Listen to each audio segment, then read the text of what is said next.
The most expensive post-closing surprise I have seen in this market was $80,000 undiscovered work on a $1.5 million home.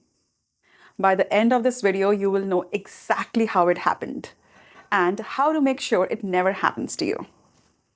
Hey, I'm Sanna, Bay Area Realtor across Santa Clara, Alameda, San Mateo, and San Francisco counties. This is not a video about avoiding entire categories of homes. It is about 18 specific things that can cost you tens of thousands after you close.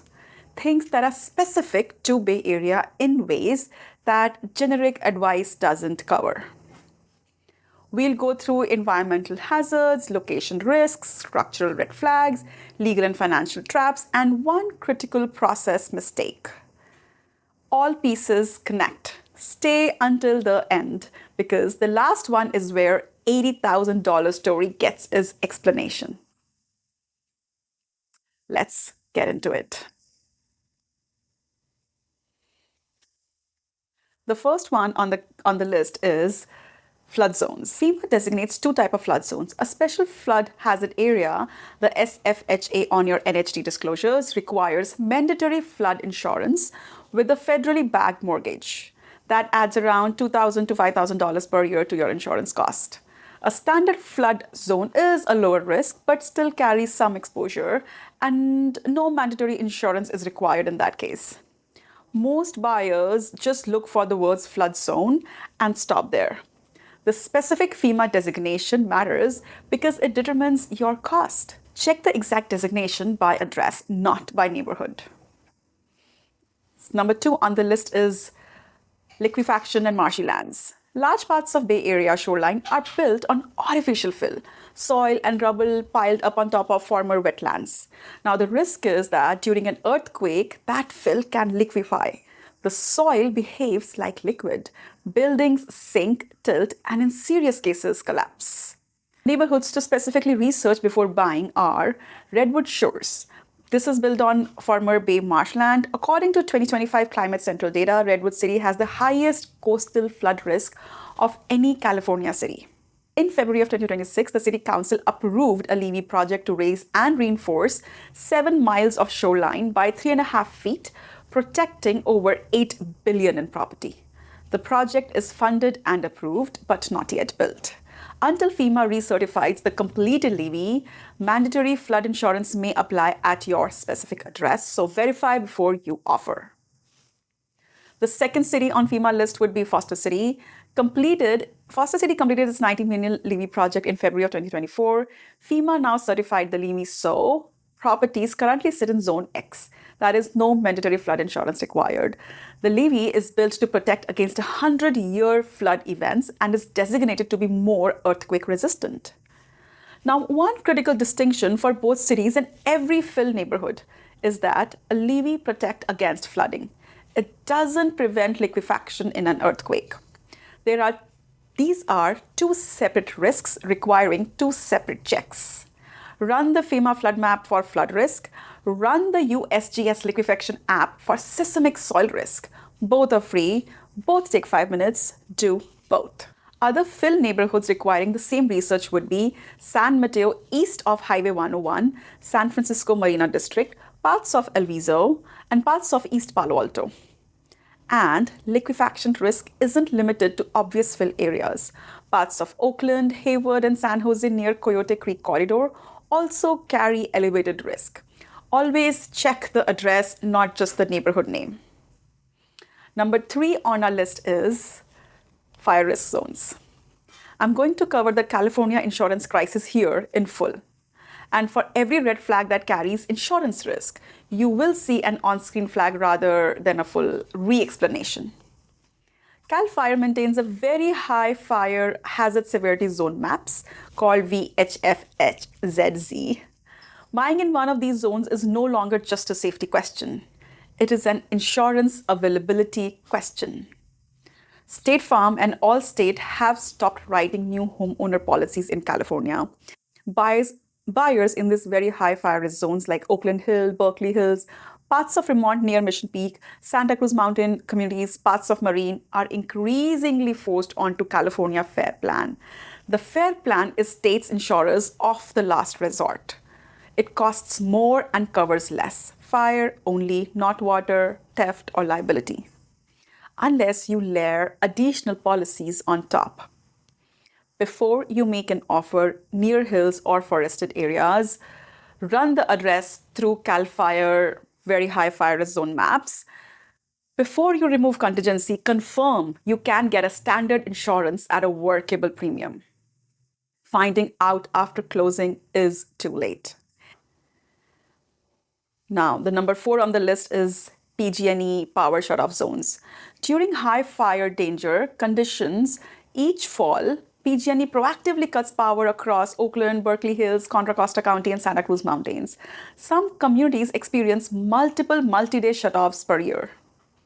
If you work from home, have young children, or have medical equipment, the 3-day power shutoff is a real quality of life factor, not a minor inconvenience.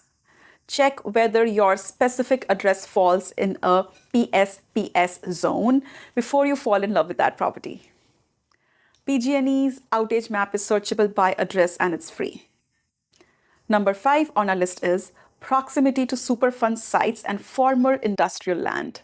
For many buyers, especially those relocating from India or elsewhere, the soil and groundwater history near a home is not something that comes up in a standard listing conversation. It should. The Bay Area has a significant industrial past.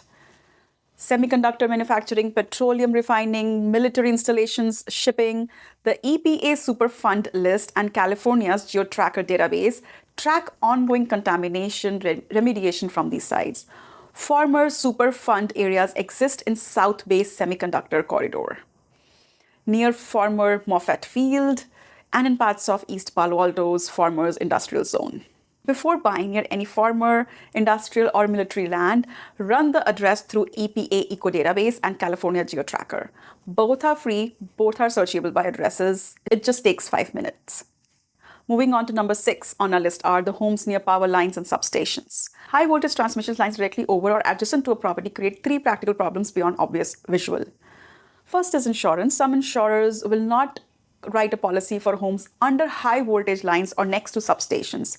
In a market already facing an insurance availability crisis, this adds another obstacle.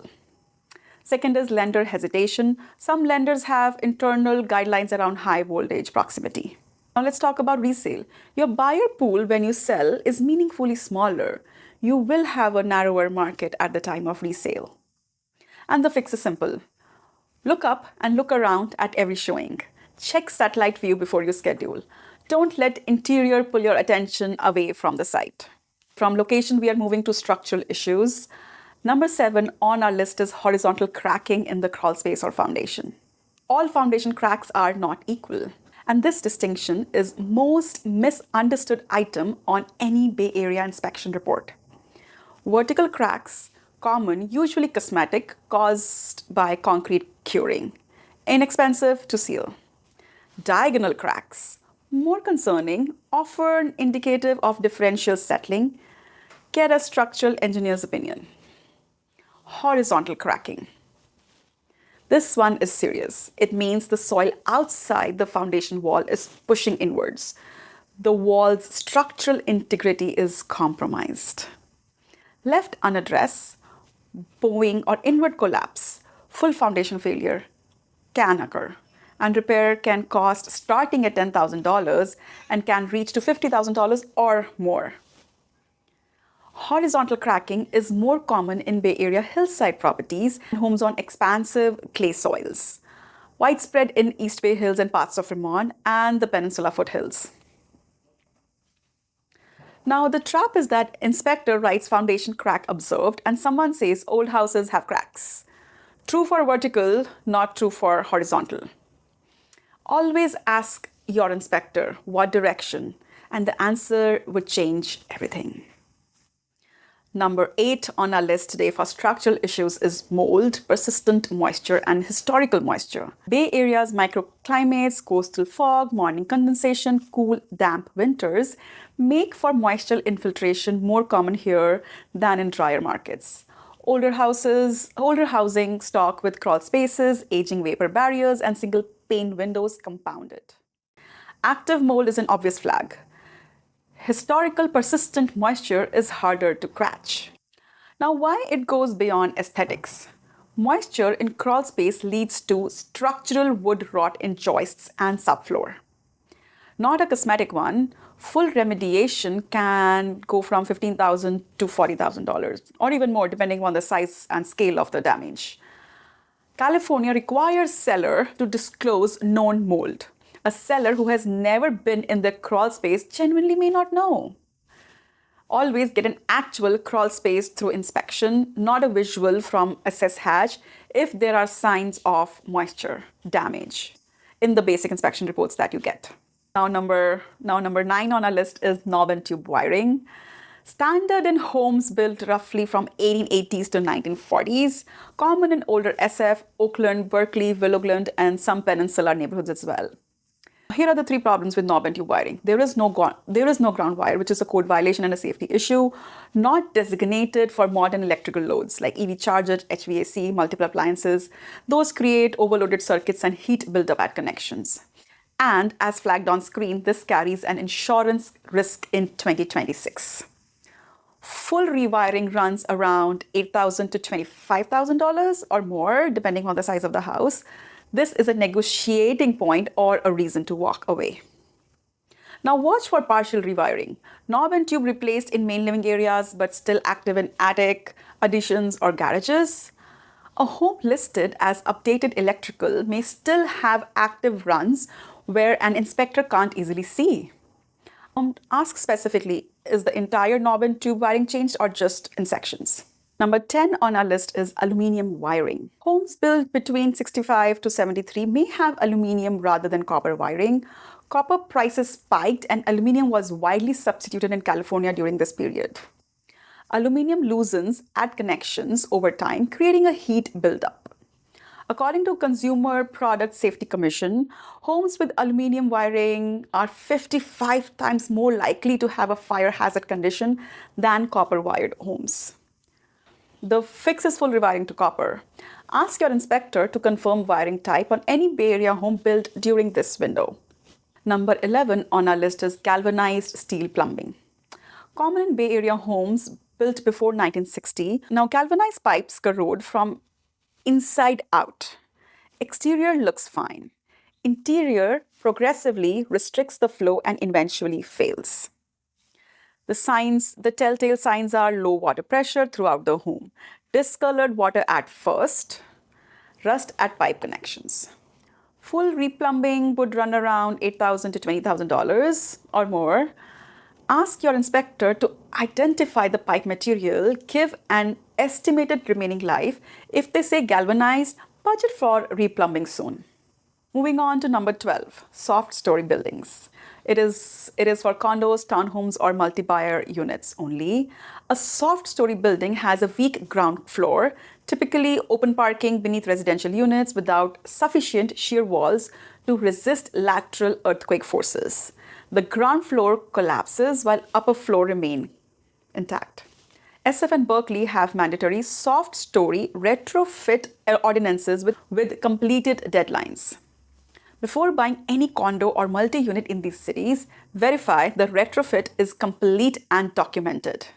If it isn't, the cost lands on the HOA and on you.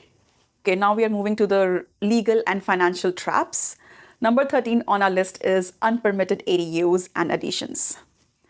The single most Bay Area specific red flag on this list. The Bay Area has enormous stock of homes with unpermitted additions. Converted garages, added bathrooms, finished basement, backyard ADUs. Sellers must disclose the unpermitted work. Many sellers genuinely do not know what previous owners did. The risks here are specific. Lenders may refuse to include unpermitted square footage in the appraised value. You can borrow against a higher price than the appraiser supports. Unpermitted space may not be covered in a claim. At the time of resale, you have to disclose it. You can retroactively permit it at a current code, which is expensive and sometimes impossible, or you can price accordingly. Pull the permit history from the city before you remove contingencies. Compare the permit square footage to the listing. Any discrepancy needs an explanation before you proceed. We are on to number 14 now, which is Mello-Roos and special assessment districts. One of the most common expensive surprises for buyers relocating from outside of California. Newer Bay Area developments, like particularly in Dublin, parts of San Jose, Milpitas, they sit between Mello-Roos community facility districts. These are additional property tax assessments paying for infrastructure bonds. They are separate from your base property tax. A real example is a home in newer Dublin development might carry $18,000 per year in the base property tax and $6,000 in Mello-Roos on top, so $24,000 in total. $2,000 per month. Most buyers only see $18,000 when they run their numbers. Now, Mello-Roos commonly runs between $3,000 to $8,000 per year. And unlike base property tax, which is Proposition 13, limits in how much it can increase, Mello-Roos is not protected by Prop 13 and can increase over time. Always ask your agent for a full tax breakdown, including all special assessments before you offer, not just the base rate, all of them. Moving on to number 15, HOA litigation. When an HOA is in active litigation against a contractor, a neighbor, the city, most conventional lenders will not fund the unit in that building. You get into contract, the HOA documents arrive, your lender sees active litigation, they might decline. You either find a portfolio lender at a higher rate or you will have to walk away. Active litigation is in the HOA questionnaire and meeting minutes. Ask your agent to flag it specifically. Don't assume no mention means no litigation. Sometimes it's buried in minutes rather than prominently disclosed. Number 16 is specific to San Francisco and Oakland. It is rent-controlled tenant occupancy. Buying a property with an existing tenant in these cities means inheriting strong tenant protection law. If your plan depends on moving quickly or renovating immediately, get legal advice about specific tenants' tenure and applicable protections before you are in contract. Moving on to number 17, it is stigmatized properties and California disclosure limits. Sellers must disclose a death on the property within the last 3 years. Not required for deaths older than 3 years, even the violent ones. Not required to disclose crimes when no one died. So this is why certain properties occasionally trade at an unexplained discounts. If a home feels underpriced relative to a similar house in the same neighborhood, it is worth asking why. Public records, news archives, third-party services can help you research and address. Your agent can help you frame those questions within fair housing guidelines. Okay. Now we are moving towards the tail end of the list, and we are talking about the process mistakes. Number 18 on the list is waiving your inspection contingency without due diligence. Remember the $80,000 I mentioned at the start of the video? Here is how it exactly happened. A buyer waived their inspection contingency to make their offer more competitive on a $1.5 million home. They won. And after closing, they discovered $80,000 in undiscovered foundation and electrical work that a standard inspection would have found. In a competitive Bay Area market, there is pressure. Sometimes explicit, sometimes implied. Every single item in sections 3 and 4 of this video, the horizontal crack, knob and tube, unpermitted addition, galvanized pipe, is exactly the kind of thing a proper inspection finds before you close. The right approach is a pre-offer inspection, which a seller provides. You as a buyer should read through those inspections in detail with your realtor. Price the condition into your number. In that case, you can submit without an inspection contingency because you know what you're buying. And you can ask for a specific contingency depending upon whatever information you have received. Never waive your inspection without having already done one. If this was useful, share it with someone buying in Bay Area. It could save them real money. I have made a playlist of videos on San Jose neighborhoods. Check them here. I have also made a playlist of videos on schools in Bay Area. Full deep dive. Check them here. And I'll see you in the next one.